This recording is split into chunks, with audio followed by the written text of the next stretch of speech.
Organisation part 2। ठीक है, ये है instruction set and addressing mode से ये क्वेश्चन है।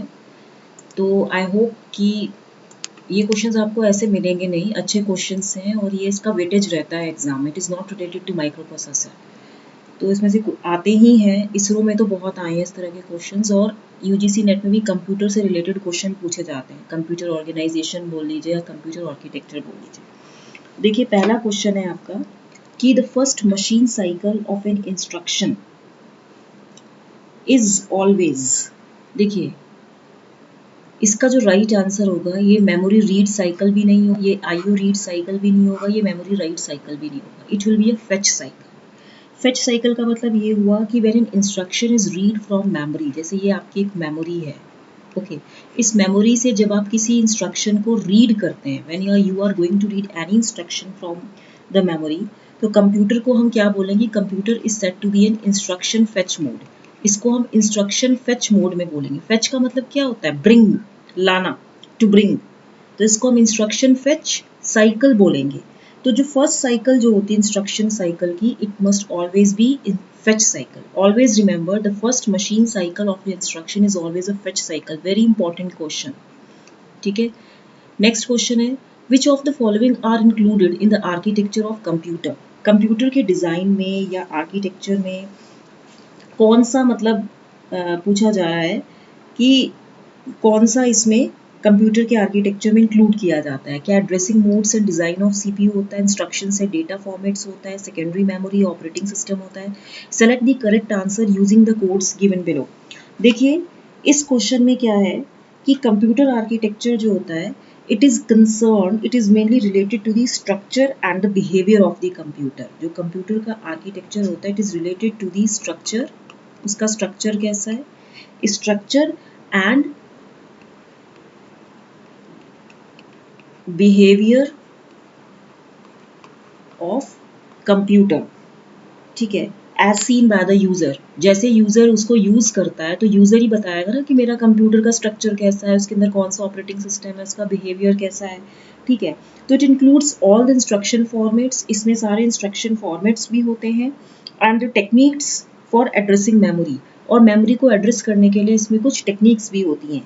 तो इसका जो राइट आंसर होगा वो होगा आपका addressing modes and design of CPU. Instruction set भी होता है, क्योंकि किसी भी कंप्यूटर को जब आप यूज़ करोगे तो इंस्ट्रक्शन सेट तो उसमें होगा ना। जैसे आपका जो लैपटॉप है या जो कंप्यूटर है, उसमें आप इस्क यूज़ करते हो, नम लॉक यूज़ करते हो, कंट्रोल एफ या कंट्रोल वी यूज़ करते हो, तो कुछ इंस्ट्रक्शन सेट और डेटा फॉर्मेट्स तो होते हैं ना। तो ये सारे क्या होंगे, ये आपके कंप्यूटर आर्किटेक्चर में ऑलरेडी इंक्लूडेड होते हैं। तो इसका जो राइट आंसर होगा वो होगा 1 and 2। दैट मीन्स कि ये ए ऑप्शन। नेक्स्ट है the content of which of the following determines the state of CPU at the end of the execute cycle.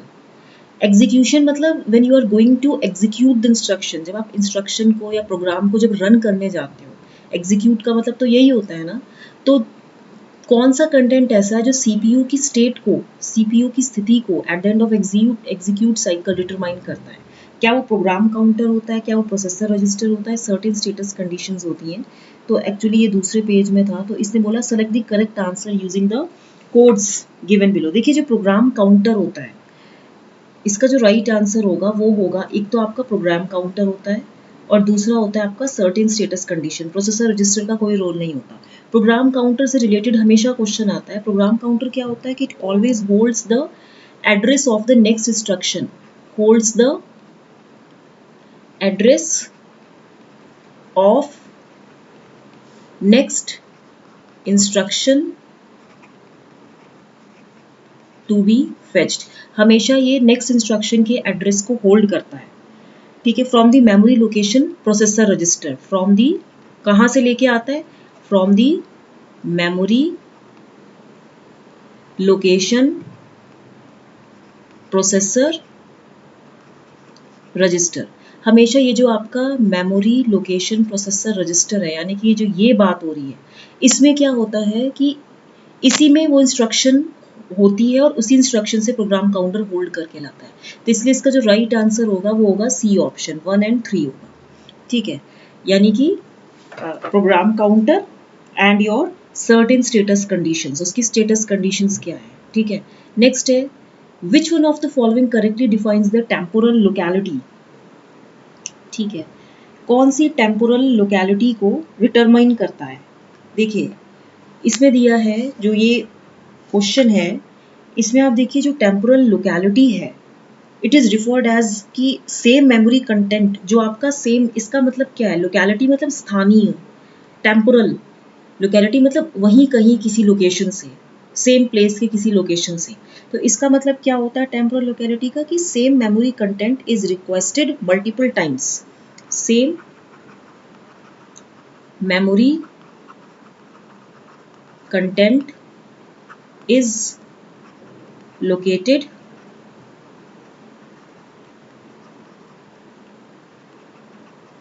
Multiple times, कई बार आप सेम मेमोरी से ही मतलब कई बार आप जो सेम डेटा है, जो सेम मेमोरी लोकेशन का डेटा है, उसी को आप बार बार बुला रहे हो, बार बार उसको यूज करना चाह रहे हो।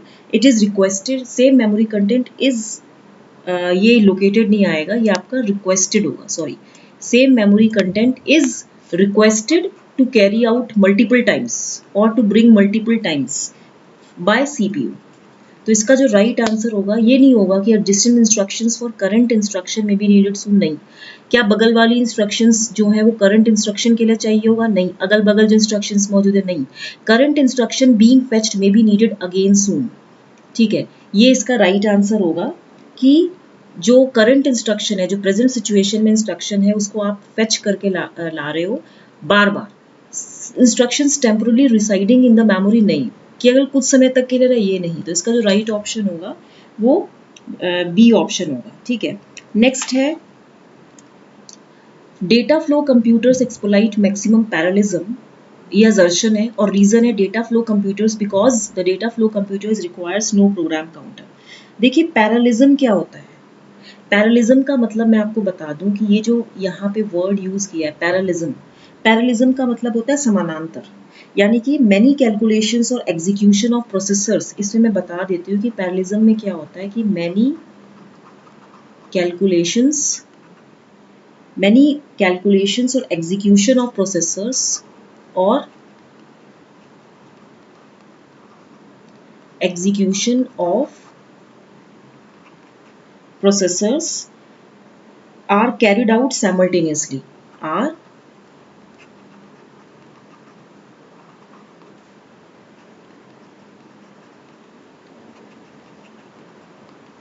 बहुत सारी कैलकुलेशंस आप एक साथ जब उसको एग्जीक्यूट कराते हो, तो ये पैरेललिज्म का मतलब होता है।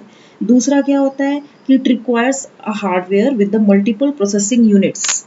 इसमें क्या चाहिए, it requires a hardware with multiple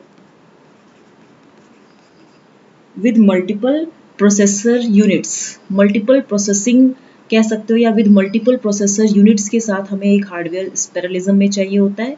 तीसरा क्या है इसमें कि इसमें मेकिंग प्रोग्राम्स फास्टर, इसमें प्रोग्राम्स जो होते हैं बहुत जल्दी बनते हैं, इसकी स्पीड ज़्यादा होती है पैरेललिज्म में। Making programs faster by performing many computations at same time, by performing many computations at same time, by performing many computations at same time। तो ये आपका पैरेललिज्म का मतलब हुआ। तो इसमें जो इसका राइट आंसर होगा कि इसका right answer it should be B, कि दोनों ट्रू है लेकिन R is not the correct explanation of A, क्योंकि पैरेललिज्म जो डेटा फ्लो कंप्यूटर्स में होता है it does not depend over the usage of program counter. इसने क्या बोला है कि data flow computers maximum parallelism का शोषण करता है। एक्सप्लॉइट का मतलब उसको यूज नहीं करता है या उसको निग्लेक्ट करता है, जैसा भी है। Because data flow computers requires no computer, ये दोनों सही स्टेटमेंट है but R is not the correct explanation, क्योंकि पैरेललिज्म जो होता है, जो पैरेललिज्म है, it does not depend over the usage of program counter. Over, कहाँ लिखूं मैं इसको, पेन चेंज करके लिख देती हूँ, It does not depend over the usage of program counter. Program counter के ऊपर इसका कोई डिपेंडेंसी नहीं होता है. ठीक है, तो इसीलिए इसका बी ऑप्शन सही होगा. नेक्स्ट क्वेश्चन है, in a micro programmed CPU each machine instruction is executed by a real time interpreter. Because real time interpreter helps to achieve high degree parallelism in microprogrammed controller. मैंने आपको last class में कुछ बताया था कि micro operation या जैसे आप बोलते हो माइक्रो प्रोग्राम, जो भी है ये माइक्रो ऑपरेशन, माइक्रो मीन्स होता है छोटा.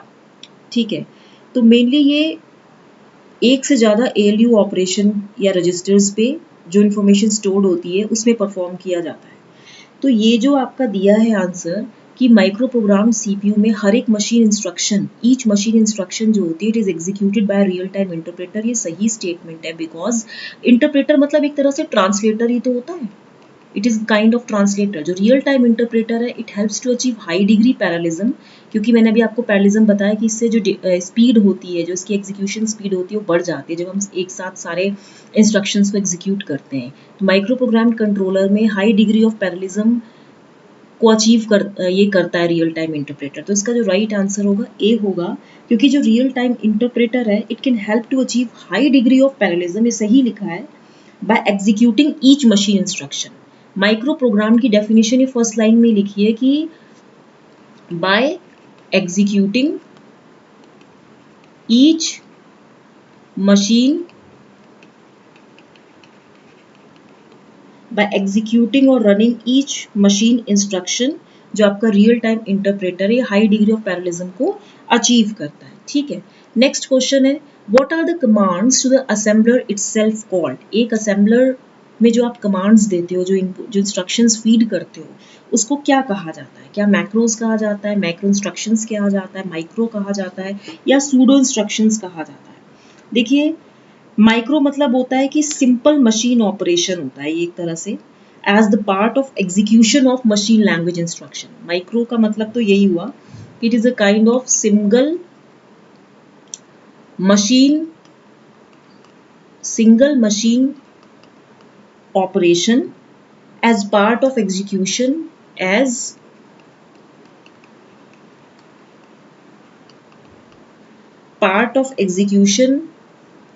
of machine language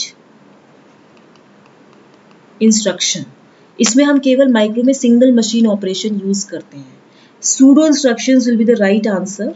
जो सूडो इंस्ट्रक्शन होता है ये क्या करता है कि these are the special commands. Pseudo instructions he special commands होते हैं. These are the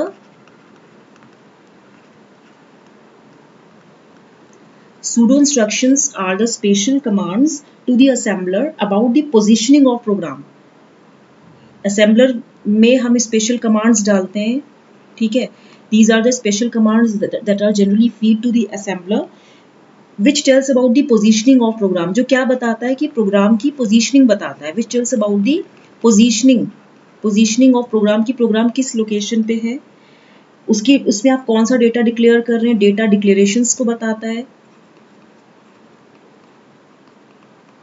data declarations, defining and calling macros. Defining and calling macros. Pseudo instructions he special instructions होती हैं या स्पेशल कमांड्स होती हैं जो कि असेंबलर में फीड की जाती हैं, जो कि प्रोग्राम की पोजीशनिंग, उसकी लोकेशन, उसमें किस टाइप का आप डेटा डिक्लेयर कर रहे हो, मैक्रोज को डिफाइन कर रहे हो, कॉल कर रहे हो, ये बताया जाता है. मैक्रोज जो होते हैं ये प्रोग्रामिंग पैटर्न्स होते हैं जो कि एक सर्टेन सीक्वेंस ऑफ इनपुट को आउटपुट में ट्रांसलेट करते हैं. मैं आपको मैक्रोज बता देती हूँ. मैक्रोज का मतलब क्या हुआ, मैक्रोज ये आपने असेंबलर डायरेक्टिव्स में पढ़े होंगे. मैक्रोज जो होते हैं ये एक प्रोग्रामिंग पैटर्न होते हैं. These are kind of the programming pattern, okay, which translates